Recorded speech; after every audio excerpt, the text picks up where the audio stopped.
When it comes to buying new tech, we always like to stay within the same ecosystem. And whether you're an Apple or a Samsung fan, the simplicity and just the overall features you get are really important. And for me, I've always been an Apple ecosystem user, so I tend to buy more products for the Apple ecosystem.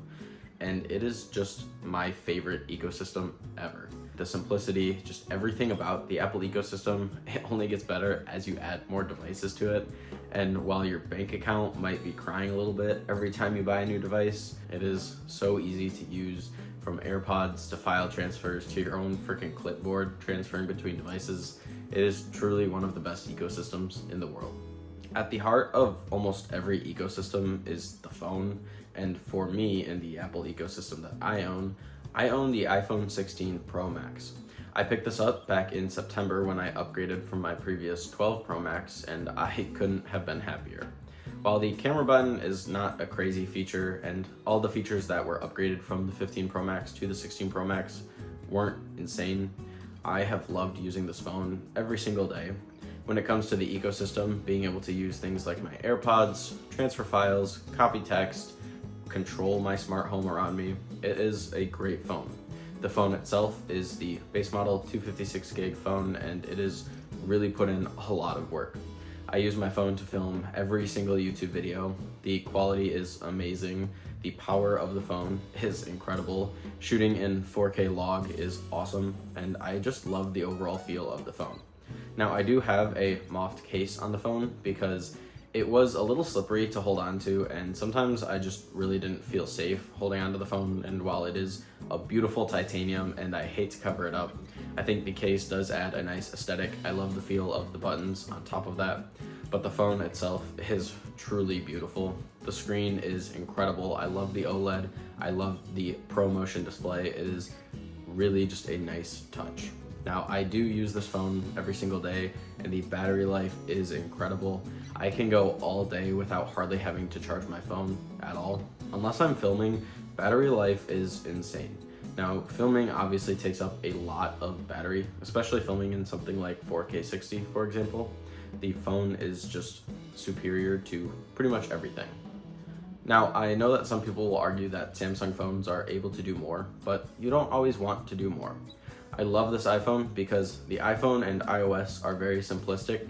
It is super easy for you to navigate iOS. It's super easy for you to do what you want to do on iOS. And if you're not looking to do some crazy custom application or whatever, iOS is, in my opinion, just better.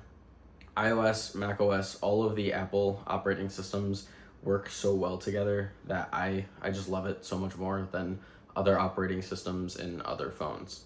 When it comes to adding accessories onto your ecosystem, if the iPhone is the only piece you have, I would highly recommend picking up an Apple Watch. I've had my Apple Watch since freshman year of college, so going on about 5 years now, and it has lasted me every single day through anything I've needed it to. While it is a little banged up, it is still truly amazing. I have the Apple Watch Series 6, and it still works just as it worked the day I got it. While the battery life is obviously not the same as it was when I bought it brand new, it is still incredible. It will last me an entire day, and something kind of weird with the battery is some days it will drain incredibly fast and other days it will hardly drain at all. It's definitely a software issue, but it lasts me every single day no matter what. And I am not a big fan of wearing the watch to sleep, but if you do choose to do so, it has a pretty good sleep tracking built into it. And obviously, as time has gone on, the tracking and sleep and everything else has gotten better. However, my watch still does have the blood oxygen sensor, which I know in new watches, Apple ran into a little bit of a hiccup with. But the watch is great for keeping me up to date with quick notifications and just general little inputs. It tells me the time, like always. I can see the weather from it, and that's pretty much what I use it for mostly. I use it to track my workouts when I lift at the gym, but otherwise it is really just a nice quality of life. I don't have to pull my phone out to see notifications. If somebody sends me a quick text message, I can send them a quick response right from my watch.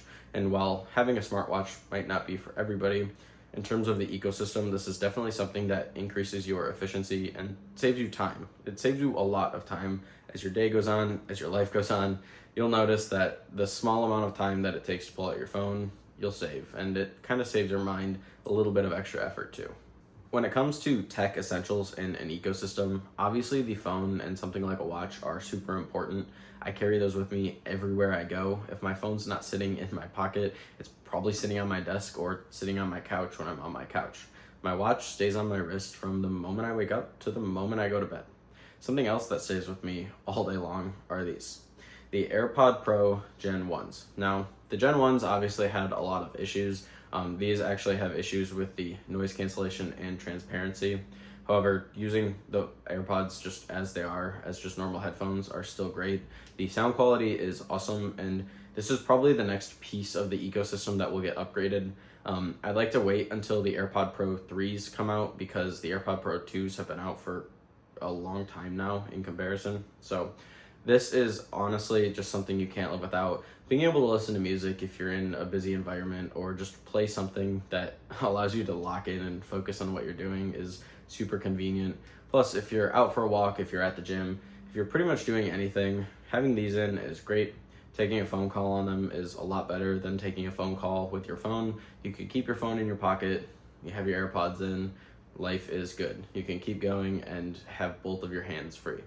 The AirPods are truly a work of art from Apple, specifically the AirPod Pros. They are just beautiful, and I definitely look forward to upgrading from these, but for now, I rock with these every single day and I wouldn't change it one bit. When it comes to getting actual work done, something like planning videos, editing videos, working on things for YouTube, it's definitely either my iPad Air or my M4 Mac Mini. Now, the iPad is something quite special because the iPad alone is definitely not as powerful as it could be. And when you add in the accessories of the watch and the Magic Keyboard, you definitely unlock a lot more. However, from a productivity standpoint, the iPad is really, really nice to have.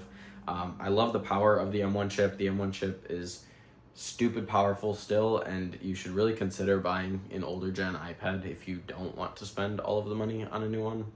I love using my iPad every day. It's easy for me to take notes, work on video scripts, work on video planning. The pencil makes it so easy to do everything I need. I really love using my iPad, and if I ever edit photos on it, it's super easy to airdrop a photo from my phone to my iPad back to my phone when I'm done editing in something like Lightroom. It is a really nice piece of tech to have, and it is something that I definitely can't live without. Once I got an iPad, I probably won't ever live without an iPad again.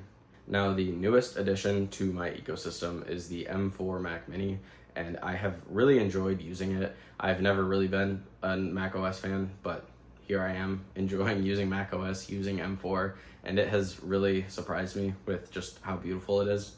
Now, adding this to the ecosystem really changed the game. Being able to do everything on my Mac is awesome. Getting the notifications from my phone, if something's important, I can still see it come up on the Mac. It is really nice to have, and being able to just do general productivity things that you can't do on iPadOS, it is really, really nice. And being able to transfer files between my iPad, my phone, my computer, all in one ecosystem is way, way, way easier than trying to transfer between my Windows computer and my phone or my iPad, whatever. The M4 Mac Mini is super powerful. It does anything I need to with ease, and I have really enjoyed using it. Now, in terms of the ecosystem, it really just brings another level to it. Like I said, when you incorporate the Mac into it, then it unlocks some more potential with your watch and your phone. As I said, on the watch, you have more authentication, easier ways to sign into things. It makes your life a lot simpler, and like most things in Apple, it makes your life more efficient. You can do things faster and easier, and that is the power of the Apple ecosystem. As you add devices, everything just works together more and more and more until you finally have everything. And it has been really nice to have the M4 Mac Mini in my setup. Now, you can't talk ecosystem without the rest of the products in my house, so I have two HomePods in my house, one as a Gen 1 HomePod, the full-size HomePod. It is great for our living room because our living room is not very big, so it produces enough sound and enough good sound quality and good bass that it fills our room really well. And then in our bedroom, we actually have a HomePod Mini, which our bedroom is smaller than our living room. So the HomePod Mini puts out just enough sound and is way cheaper than a HomePod. It is really nice to have, and with the iPhone, you can obviously AirPlay anything to it. If you have a sound or music, you can AirPlay them. And unfortunately, because these two aren't the same generation, you can't AirPlay to both of them at the same time. However, that would be really nice to have. And then obviously, if you have HomePods, we have Apple TVs as well. Apple TVs pair incredibly well with HomePods, and you can even set up surround sound using HomePods.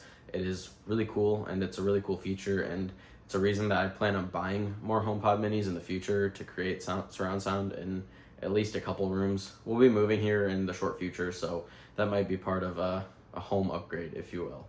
The Apple TV is really nice. Again, it gives you notifications. It signs into your Apple account. If you have passwords for TV, shows, whatever, Netflix, YouTube, you can save it across your devices and be able to sign in. It's super easy. It's super convenient.